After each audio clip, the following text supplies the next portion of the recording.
My name's Megan, and I'm here to talk to you today about two of my favorite things, math and art, and how we can take those two things and put them together and learn all kinds of new and creative things to do. So I'm going to talk to you today about my favorite number, and it's a number that you may have never heard of before. It's called pi.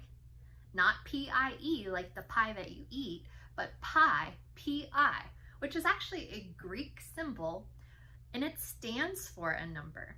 What is the number? Well, it's 3.14, but there's a lot more to that. So we celebrate something called Pi Day on March 14th because 3.14 is March 14th. So I'm going to show you some fun activities that you can do in order to celebrate Pi Day this year. Pi is a really interesting number, and it has to do with circles. So pi is the comparison of the circumference to the diameter of a circle. And when you compare the outside, the circumference of the circle, to the straight across line through the center of the diameter, what you end up getting is pi. So I'm going to show you how that works. If you take a piece of string and cut this string to be the exact size of the diameter, how many times do you think this string is going to go around this shape? Well, let's try it. So first of all, I'm going to go ahead and trace a circle, and it can be any size circle that you have access to. And I'm going to trace this circle as best I can onto some paper. Lovely. And then I'm going to take a piece of string and cut it the exact size of the diameter. And I'm going to take this piece of string and I'm going to start it, and I'm going to mark that starting point, and I'm going to go around this shape. So I'm going to keep this here to keep this molding my shape with my yarn. And then I'm going to mark where the end of this piece of string is. I'm going to take this piece of string and I'm going to move it over again. And I'm going to mark it. So far we've taken 1, 2 pieces of that diameter.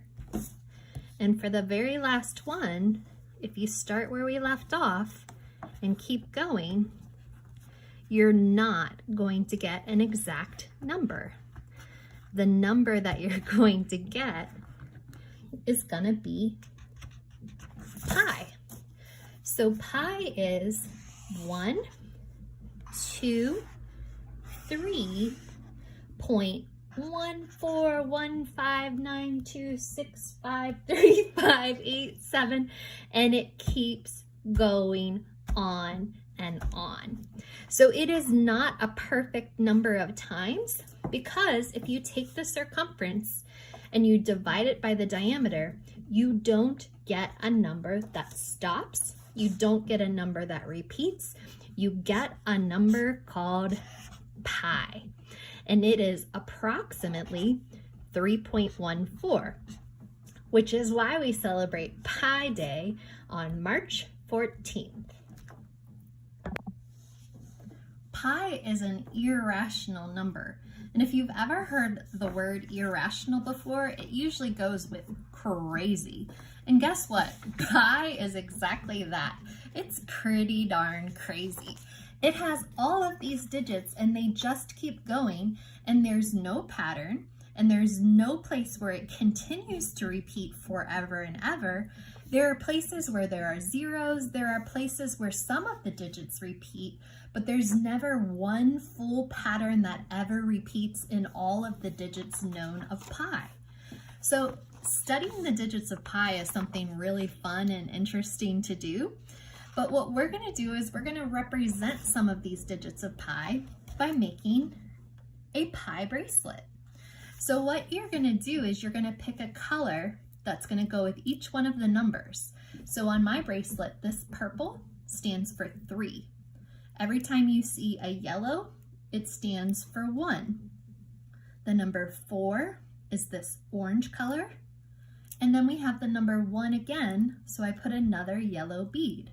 So these digits are 3, 1, 4, 1, 5, 9, 2, 6, 5, 3, 5, 8, 9, 7, 9, 3, and it just keeps going. And you can make your bracelet with as many digits of pi as you want to.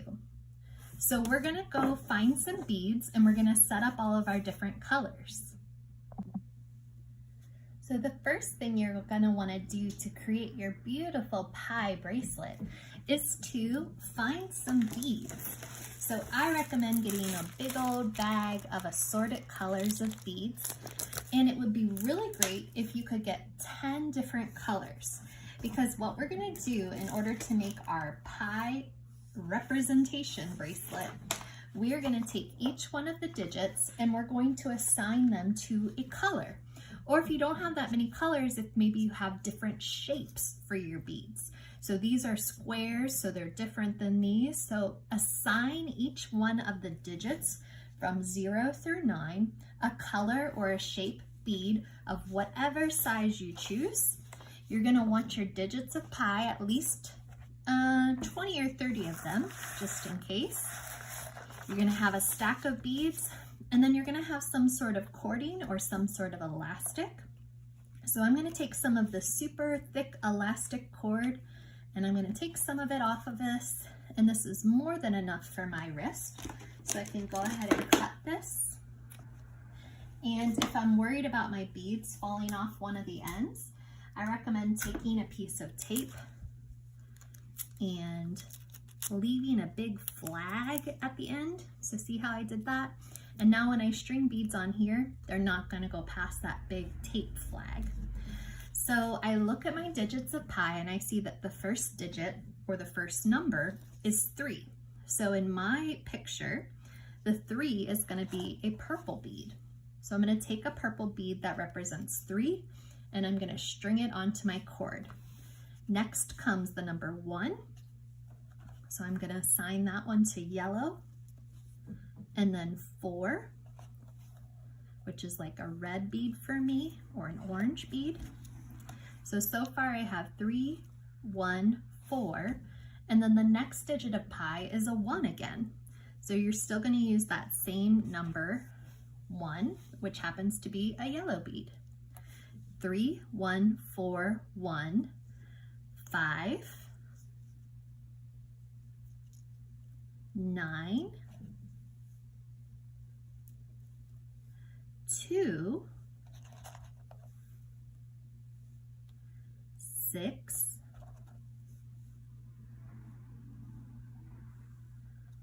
5, 3, and right now we have 1, 2, 3, 4, 5, 6, 7, 8, 9, 10 different beads. So in the first 10 digits of pi, you see a couple of repeats. You see 2 of the yellows, which stand for the number 1, and you see 2 of the greens, which stand for the number 5. But guess what? You see none of the number 8 so far, and you see none of the number 9 so far. So, or sorry, we did see a 9. We just have seen none of the number 8, and we've seen none of the number 7 so far. So it takes lots of digits of pi until we get our first 7, and it takes even more digits of pi until we get our first 8. And look at how many digits of pi it takes until you get to your first 0. So believe it or not, in that first chunk of digits of pi, there is not a single 0 until you get all the way down here. So you're not going to use your 0 beads very often. So if you have a super special bead for 0, that can work for your pi bracelet. So far we have 3, 1, 4, 1, 5, 9, 2, 6, 5, 3. The next number on our list is going to be 5. There's another repeat with that green. And then we're finally going to have the number 8. So we can add our 8 bead on. We have the number 9. And now we have a 7.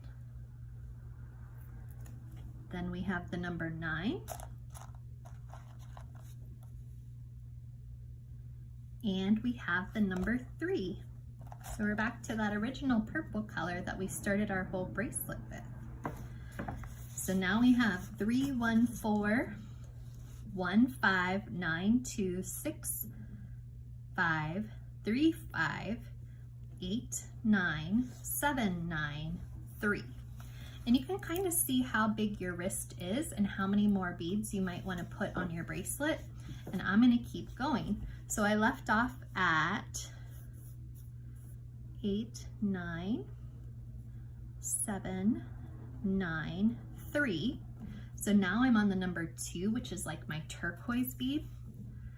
2, 3, 8, 4, 6, 2, 6, 4, and I think that this might be enough digits for me to make my bracelet.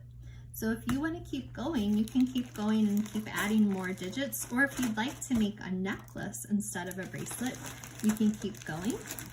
Looks like my pile is out of purples, but if I wanted to keep going, the next numbers in mine would be 3, 3. So I need to grab 2 more 3s. And what's crazy about pi is the fact that sometimes the digits repeat, but then they don't keep repeating like a normal repeating decimal. They stop and change up to a different digit again. So that's what makes pi so crazy and so irrational, because it keeps going forever with no pattern that repeats. So these are all my digits to represent that first chunk of pi. I think we have 5, 10, 15, 20, 25 plus the first one. So we have about 26 digits of pi represented on our bracelet. And I'm about to make a knot. So what I'm going to do is I'm going to take my right hand and cross this on top. Then I'm going to pull it underneath like this. I'm going to take the right hand side and I'm going to go over top and I'm going to pull it up and through to make a knot. And then I'm going to pull both sides of that knot. And I might make one more knot by going over and coming up through and pulling that tight. And then I can use my scissors and I can cut down the sides of this. And I have another fabulous representation of pi in this beautiful bracelet. So I hope that you can make a pi bracelet too, and feel free to share it with us and let us know how this project went for you.